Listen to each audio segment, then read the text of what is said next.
Kazakhstan adalah tanah para wanita pejuang, danau yang berubah warna, serta legenda kuno. Dari desa-desa yang tertidur hingga para pemburu elang, ini adalah tempat yang tak seperti lainnya. Bergabunglah bersama jelajahi dunia dan temukan sisi tak terungkap dari negara misterius ini. Altai, rumah para wanita tercantik di Asia.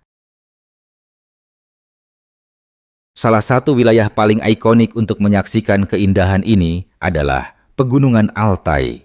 Berabad-abad isolasi di alam liar yang terpencil ini telah membentuk wanita dengan tulang pipi tinggi, mata berbentuk almond, kulit cerah, dan ciri khas yang dibentuk oleh angin dan es. Para wanita ini bukan hanya cantik, mereka berasal dari garis keturunan pejuang. Di masa lampau, wanita Altai dikenal bertempur bersama pria, menunggang kuda dengan mahir, dan berburu dengan gagah untuk membela klan mereka. Hingga kini, keturunan mereka masih mempertahankan tradisi ini.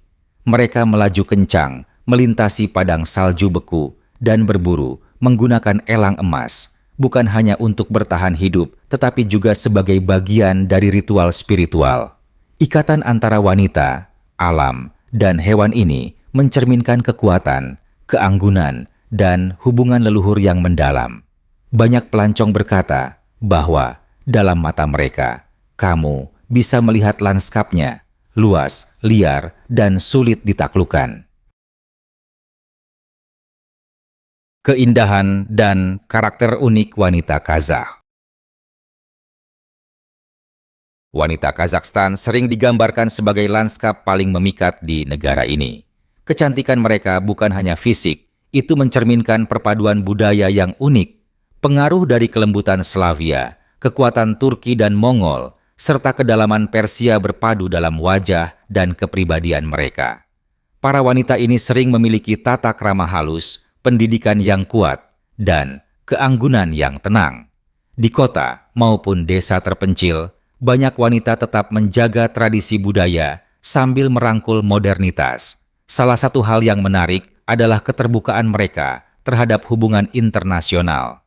Di berbagai wilayah, wanita Kazakh dijuluki pemburu orang asing, bukan sebagai sindiran, melainkan sebagai cerminan ketertarikan mereka pada pasangan luar negeri. Mereka mencari koneksi, pengalaman baru, atau kehidupan di luar batasan ekonomi negara mereka. Kehangatan, kecerdasan, dan ketahanan mereka membuat mereka memikat sekaligus dihormati. Legenda Lucien, cinta dan roh wanita api. Kisah menawan ini bermula dari Lucien, seorang pelancong Eropa yang tersesat di pegunungan bersalju Altai. Menurut legenda, ia diselamatkan oleh seorang wanita misterius dengan mata seperti es, kulit seputih cahaya bulan, dan rambut sehitam malam tanpa bintang. Dia tidak banyak bicara, tetapi merawat Lucien hingga sembuh di sebuah kabin kayu. Lucien jatuh cinta sangat dalam. Namun suatu malam, saat ia mencoba menciumnya, sang wanita menghilang ke dalam api. Para dukun lokal mengatakan bahwa ia adalah putri api, roh yang hanya muncul untuk jiwa-jiwa yang tersesat. Lucien tak pernah kembali ke Eropa. Ia memilih menetap di lembah, menikahi wanita lokal, dan memulai garis keturunan yang konon masih terlihat hari ini dalam ciri khas wanita Altai, tenang, memikat, dan nyaris mitis. Tren meningkat. Mengapa wanita Kazakh mencari pasangan asing? Di banyak wilayah Kazakhstan, terutama daerah pedesaan, jumlah wanita jauh melebihi pria karena sejarah perang, migrasi, dan angka kelahiran pria yang rendah. Ketidakseimbangan ini menyebabkan tren yang perlahan namun tumbuh. Banyak wanita Kazakh secara aktif mencari hubungan dengan pria asing. Ini tidak selalu soal cinta, tetapi tentang peluang, perubahan, dan harapan. Aplikasi kencan dan media sosial internasional telah menjadi alat kuat bagi para wanita ini untuk terhubung melampaui batas negara. Beberapa hubungan lahir dari ketertarikan, lainnya muncul dari kebutuhan. Dalam beberapa keluarga, bertemu orang asing dianggap berkah. Tak jarang orang tua mendukung, bahkan mengatur pertemuan semacam itu. Para wanita ini bukan pasif, mereka berani, ingin tahu, dan bertekad. Mereka mencari pria bukan untuk menyelamatkan mereka, tetapi untuk membangun jalan baru bersama, menjauhi kesulitan ekonomi. Krisis mahar, dari kuda ke rokok. Mahar tradisional Kazakh disebut kalim, dulunya merupakan simbol besar penghormatan dan kekayaan. Hadiah berupa kuda, domba, atau sapi ditukar antar keluarga. Namun, dalam dekade terakhir, keadaan telah berubah. Di wilayah miskin, di mana ternak langka dan uang semakin sulit, mahar kini bersifat simbolis atau dibayar dengan apapun yang tersedia, bahkan karton rokok. Di beberapa desa terpencil, tembakau telah menjadi bentuk mata uang. Meski praktik ini tidak berlaku di seluruh negeri, hal ini menunjukkan betapa dalamnya ketimpangan ekonomi memengaruhi bahkan adat yang dianggap sakral. Setiap komunitas punya caranya sendiri. Ada yang masih meminta perhiasan atau uang tunai, lainnya menerima apapun yang ada. Kemampuan berbahasa asing seperti Inggris atau Rusia kini juga dianggap sebagai mahar modern, membuka jalan menuju cinta, mobilitas, dan peluang melampaui tradisi. Wanita pejuang dari Stepa. Lanskap keras. Kazakhstan selalu menuntut kekuatan, terutama dari para wanitanya. Dahulu kala, wanita Kazakh tak hanya tinggal di rumah. Mereka menunggang kuda seperti pria, memanah dengan presisi mematikan, dan bertarung bersama klan mereka. Kelangsungan hidup mereka bukan karena perlindungan, tetapi karena partisipasi. Wanita pejuang adalah pemimpin, pemburu, dan pelindung. Warisan keberanian itu masih tampak pada wanita modern Altai yang menjaga tradisi kuno tetap hidup. Mereka menunggang di atas dataran es, melatih elang emas untuk berburu, dan melanjutkan ritual yang diwariskan selama berabad-abad.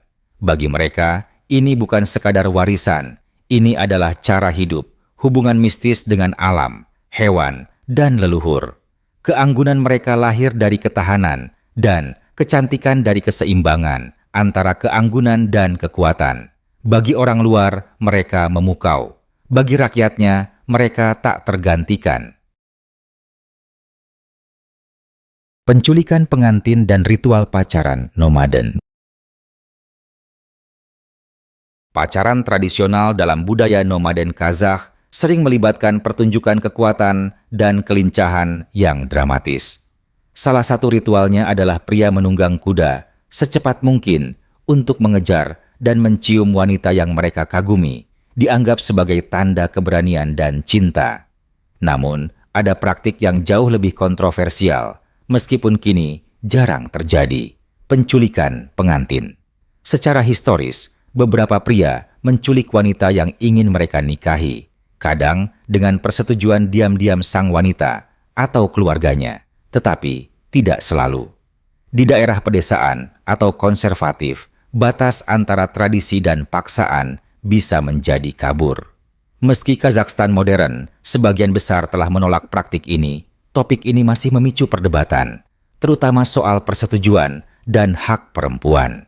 Dalam versi yang lebih simbolis masa kini, pasangan bisa memperagakan ulang tradisi tersebut sebagai bagian dari upacara budaya, namun selalu dengan kesepakatan bersama, mengubah bab gelap menjadi gema budaya.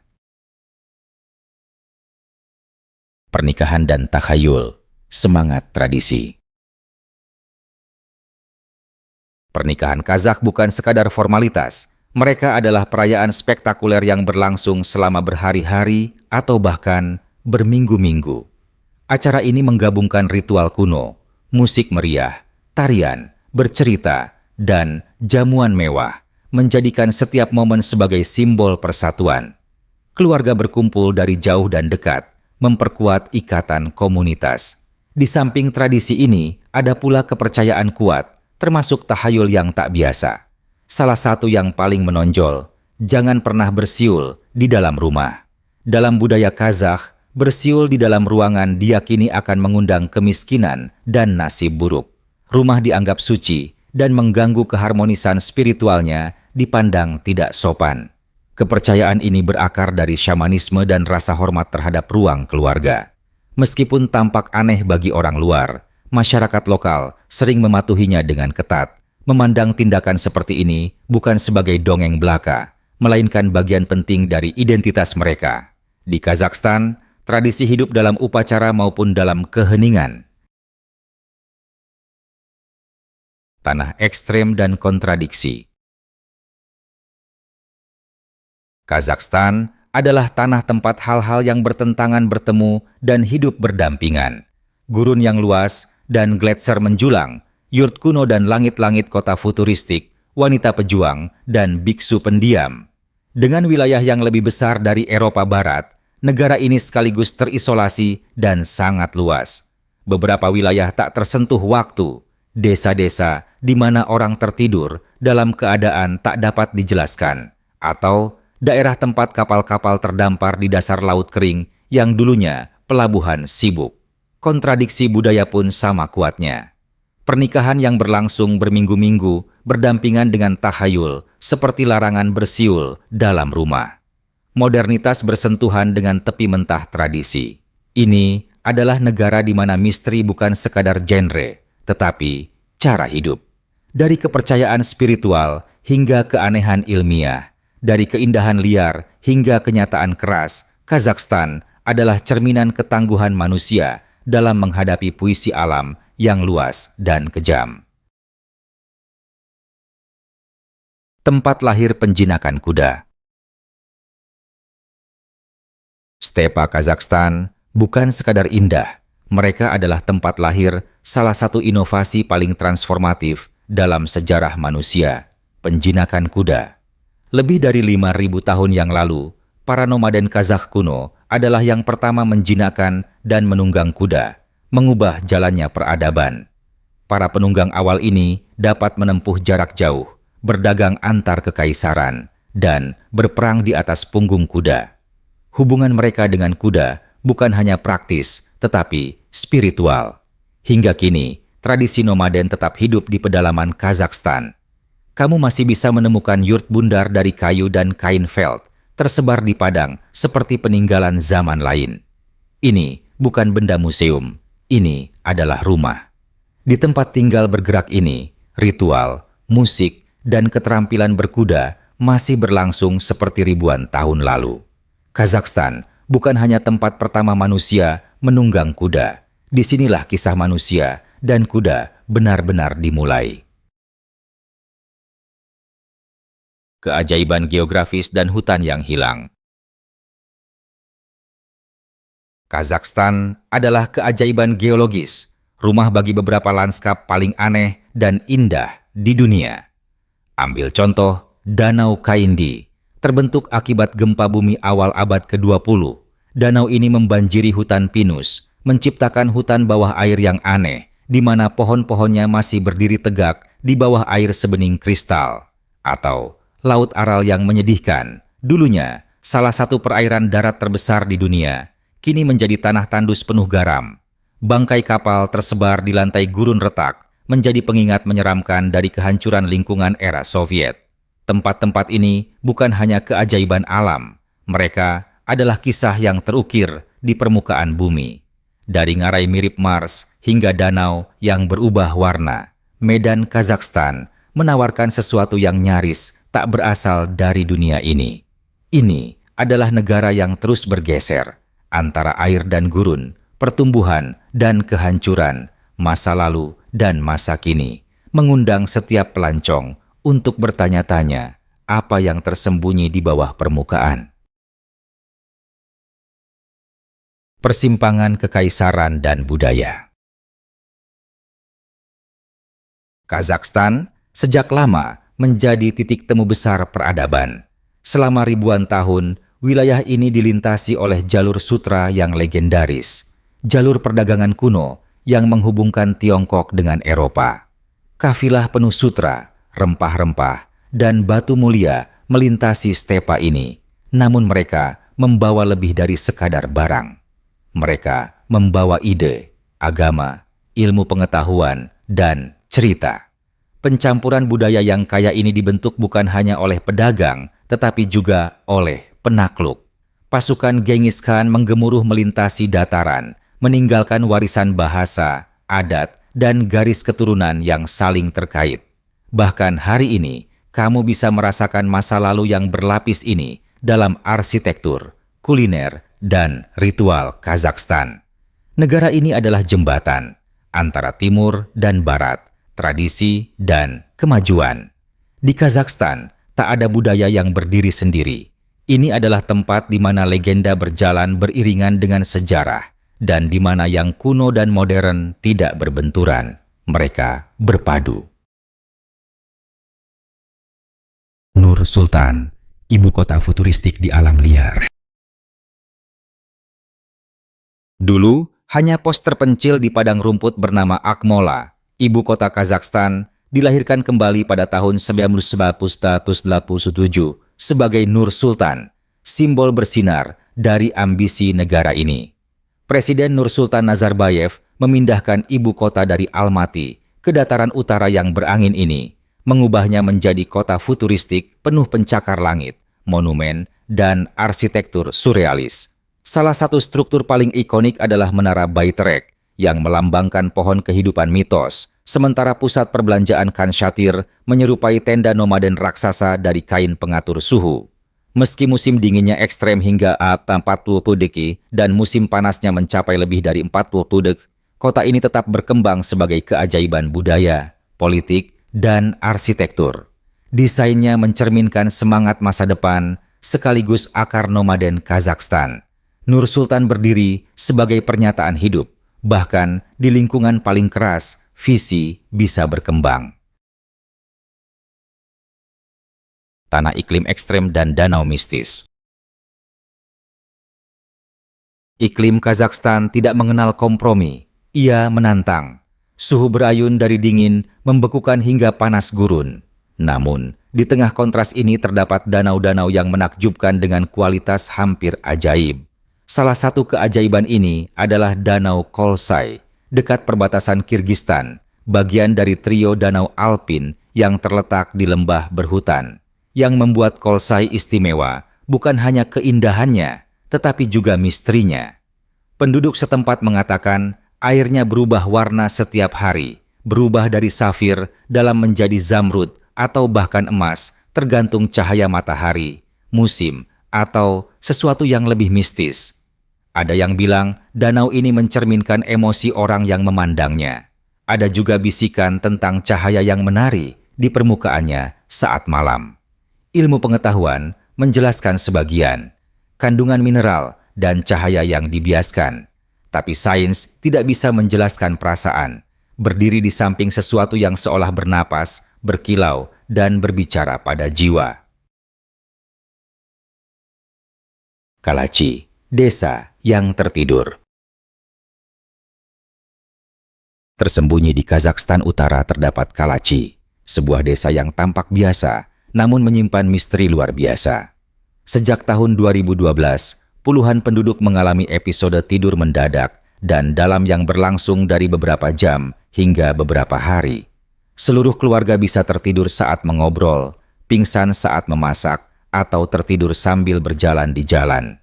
Setelah bangun, banyak yang melaporkan kehilangan ingatan, kebingungan, atau halusinasi. Ilmuwan menduga gas radon dari tambang uranium terbengkalai di dekatnya, atau mungkin penyakit psikogenik massal, namun tak ada teori yang pernah terbukti. Fenomena ini akhirnya mereda setelah beberapa penduduk direlokasi, namun reputasi angkernya tetap ada. Dijuluki desa tertidur oleh media dunia, Kalachi kini menjadi simbol dari yang tak terjelaskan. Beberapa penduduk percaya bahwa tanahnya menyimpan rahasia yang tak bisa diungkap sains. Entah karena geologi, psikologi, atau cerita rakyat, Kalachi terus menghantui batas nalar. Tips perjalanan, cara mengunjungi Kazakhstan. Merencanakan perjalanan ke Kazakhstan? Kabar baik, ini adalah salah satu destinasi paling terjangkau dan mudah diakses di Asia Tengah. Warga dari banyak negara, termasuk AS, Kanada, sebagian besar Eropa, Brasil, Argentina, dan Chili, dapat masuk tanpa visa hingga 30 hari. Penerbangan internasional utama terhubung melalui kota seperti Frankfurt, Istanbul, dan Dubai. Setelah berada di dalam negeri, perjalanan domestik paling nyaman dilakukan dengan kereta, mobil dengan sopir lokal, atau penerbangan internal singkat. Akomodasi sangat ramah kantong, hotel bagus berkisar 20-30 per malam, dan makan penuh untuk 2 orang sekitar 10-15 malam. Kopi seringkali di bawah $1. Infrastruktur terus membaik, terutama di kota-kota, tetapi perjalanan ke daerah terpencil masih butuh bantuan lokal. Rasa petualangan, kesabaran, dan rasa ingin tahu akan mengubah kunjunganmu menjadi pengalaman luar biasa yang tak terlupakan. Jika sepotong kecil Kazakhstan ini mengejutkanmu, bayangkan apa lagi yang disembunyikan dunia. Bagian mana yang paling membuatmu penasaran? Pemburu elang, desa yang tertidur, atau yang lainnya? Tulis di kolom komentar, dan jika kamu ingin tahu lebih banyak, kamu tahu apa yang harus dilakukan.